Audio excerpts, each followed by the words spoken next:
আমি যে বিষয়ে আলোচনা করব সেটা আছে বিড়াল নিয়ে। এই যে আমাদের পরিবারে যে বিড়ালগুলো লালিত পালিত, এর যে কত গুণাগুণ রয়েছে, কত ফজিলাত রয়েছে, এটা কিন্তু আমরা জানি না। অনেক অনেক লোক আছে বিড়ালকে কিন্তু পছন্দ করে না, বিড়ালকে লাঠি গুতা মারে, কিন্তু পশু পাখিদের কিন্তু লাঠি দেওয়া ঠিক না। তারপরে জাটা পিছেও মারে, অনেক আঘাত করে, অকারণে আঘাত করে, কিন্তু তাদেরও তো কিন্তু ব্যথা লাগে। তো বিশেষ করে এই যে যে বিড়াল গুলা আছে, একবার আল্লাহ পাকের রাসূল সাল্লাল্লাহু আলাইহি সাল্লাম তিনি বিড়ালের বাচ্চার আওয়াজ শুনতে পাইলেন। তো মজলিসে যখন বিড়ালের বাচ্চার আওয়াজ শুনতে পারলেন কিংবা ডাক শুনতে পাইলেন, তখন বলতেছে বিড়াল কার কাছে আছে। তখন এই যে আবু হুরায়রা নামে যে সাহাবীকে আমরা চিনি, হযরতে আবু হুরায়রা রাদিয়াল্লাহু তাআলা আনহু, এই উনি কিন্তু এই পাঞ্জামের হাতার ভিতরে করে বিড়ালের বাচ্চা মজলিসে নিয়ে গেছিল, যার কারণে বিড়াল বাচ্চাগুলো ডাকতেছিল। তো আল্লাহ রাসূল সাল্লাল্লাহু আলাইহি সাল্লাম তিনি বলতেছেন, তুমি কি আবু হুরায়রা, অর্থাৎ বিড়ালের বাবা। তো সেখান থেকে কিন্তু তাকে বিড়ালের বাবা বলে ডাকতো সবাই। তো এইখান থেকে কতগুলা যে হাদিস আসছে, তো আমি সেদিকে যাব না। তো যা এটুকু আমি বলতে চাই যে বিড়াল পালিত করা, লালন পালন করা, তাদেরকে আদর করা, তাদের কাছে নিয়ে যে কত বড় ফজিলত, যেটা একমাত্র আল্লাহ পাকই জানেন। তো এই ফজিলাত গুলো আমরা যাতে লাভ করতে পারি, সেই জন্য আমি আজকের কথাবার্তা বলবো, যে বিষয়ে আমরা একটু লক্ষ্য রাখবো। তো এই যে যে যারা আমরা বিড়াল পালন লালিত পালিত করি, এই বিড়াল যখন আমাদের গার সাথে মিশে লেজটা নাড়ায়, গার সাথে মিশায়, তখন কিন্তু কিছু কুসংস্কার কথাবার্তা বলে। গ্রাম অঞ্চলে কিছু কুসংস্কার কথাবার্তা শোনা যায় যে বিড়াল আমাদের আয়ু কাটা নিচ্ছে, আমাদের রোগ দিয়ে যাচ্ছে, এসব সব বাজে কথা, সম্পূর্ণ বাজে কথা। যখন একটা বিড়াল একটা মালিকের কাছে যে লেজটা লেড়ে তার গতের সাথে ঘষে, তখন কিন্তু 200 থেকে 250 রোগ তার ভিতরেই চলে যায়, মানুষের থেকে রোগটা তার ভিতরে নিয়ে নেয়। এই জন্য বিড়ালের আয়ু বেশি দিন থাকে না, অতি শীঘ্রই সে মারা যায়। তো এছাড়াও ওদের নিঃশ্বাসে, বিড়ালের যে নিঃশ্বাস, এই নিঃশ্বাসে কিন্তু আমাদের হার্ট ভালো থাকে। তো এই হার্ট ভালো থাকার কারণে আমাদের শরীরটাও ভালো থাকে, যার কারণে এই যে বিড়ালের অনেকগুলা ফজিলত আছে।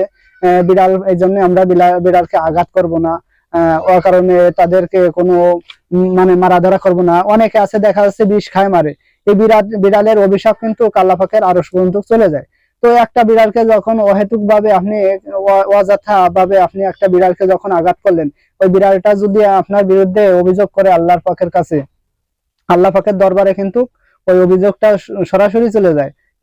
তখন ওই বিড়ালের অভিশাপে কিন্তু আপনি দেখা যাচ্ছে পথের ফকির হয়ে যাচ্ছেন, দরিদ্রতা কমতেছে না, আপনি গরিব হয়ে গেছেন, তারপরে আপনার অসুখ সারতেছে না, আপনার যে কোনো একটা সমস্যা লেগেই আছে, কিন্তু কোথা থেকে লেগে আসে এই বিষয়ে আমরা জানি না। তো এই জন্য আমি বলতেছি যে বিড়ালকে অযথা যে কষ্ট আমরা দেব না, যতদূর সম্ভব তাদেরকে ভালোবাসার চেষ্টা করব। আর একটা বিড়াল কখন কখন মানুষের পাতের থেকে খাবার খায় চুরি করে, এটা লক্ষ্য রাখারও দরকার আছে। যে একটা বিড়ালকে আমরা যখন খাবার একাধারে 2-3 দিন খেতে পারি না, তখন কিন্তু আমাদের শরীরে উন্মাদ হয়ে যায়, যে খাবার পাইলেই খেতে মন চায়। তো ওদেরও এরকম 2-3 দিন যখন একটা বিড়াল 2-3টা বাচ্চা দেয়, তো বাচ্চাগুলা ফেলাই দিয়ে আসে। এই ফেলাই দেওয়া কিন্তু ঠিক না, রিজিকের মালিক আল্লাহ। তো আমাদের বাড়তি কিছু খাবারও কিন্তু তাদের দেয়া কর্তব্য, আর এটা হাদিসও আসছে। তো এই বিষয়ে আমি যাব না। তো আমি শুধু বলবো যে বিড়াল লালিত পালিত করার জন্য অনেক ফজিলাত আছে। তো ওদেরকে অহেতুক ভাবে যে আঘাতগুলো করা হয়, ওরা যদি আর আল্লাহ পাকের দরবারে ওরা যদি ফরিয়াদ জানায়, তো আমাদের কি করণীয়, মানে কি অবস্থা হবে, এই বিষয়ে আমরা লক্ষ্য রাখি না। তো ওরা যদি আল্লাহ পাকের দরবারে ফরিয়াদ করে, তো ওরা বলা জিনিস, তাদের দোয়া কিন্তু বিফলে যাবে না। অর্থাৎ এর কারণে আমাদের মানে গরিব হয়ে যেতে হয়, রোগ ব্যাধি যায় না, মানে অনেকটা সমস্যার সম্মুখীন হতে হয়। তাই এই কারণে আমরা যারা আছি, এই বিড়ালকে আমরা হয়তো ভাবে আঘাত করব না, তাদেরকে আমরা আদর করার চেষ্টা করব। আর যারা বিড়াল পালিত মানে পছন্দ করেন না, তারপরেও আপনারা চেষ্টা করবেন যে একটা অবলা প্রাণী, শুধু শুধু আর আবু হুরায়রা নাম আসেনি, বিড়ালের বাবা তাকে বলতো না। এই কারণে যে বিড়ালকে খুব ভালোবাসতেন, এই কারণে আল্লাহ রাসূল পাক সাল্লাল্লাহু আলাইহি সাল্লাম তাকে বিড়ালের বাবা বলে ডাকতেন। অনেক সাহাবীরাও তাকে বিড়ালের বাবা বলে ডাকতো। তো এই কারণে আমরা এই যে যে বিড়ালের যে ফজিলত আছে, খুব গুরুত্বপূর্ণ ফজিলত, বিড়ালকে আমরা হয়তো ভাবে কষ্ট দেব না। তো আর এই বিড়ালের নিঃশ্বাসে যে আমাদের হার্ট ভালো থাকে এটা সম্পূর্ণ 100% গ্যারান্টি সহকারে বলা হয়। যে আজকাল নাসার যে বিজ্ঞানীরা আছে, এই বিজ্ঞানীরা আজকাল বলতেছে যে বিড়ালের অনেক গুণাবলী আছে। তাদের যে মল ত্যাগ করে, এই মল ত্যাগের কারণে আমাদের অনেকগুলো ফজিলত আছে। তো আমরা অনেকে ঘৃণা করি, তাদেরকে আমরা অবহেলা করি, তাদেরকে মারা ধরা করি, এগুলা থেকে আমরা বিরত থাকি। তো ওদেরকে ভালোবাসার চেষ্টা করি। আপনি হয়তো এর দ্বারা অনেক ফজিলত পাবেন। এই জন্য ওদেরকে একটু ভালোবাসার দরকার আছে। তো এই ছিল আজকের আলোচনা।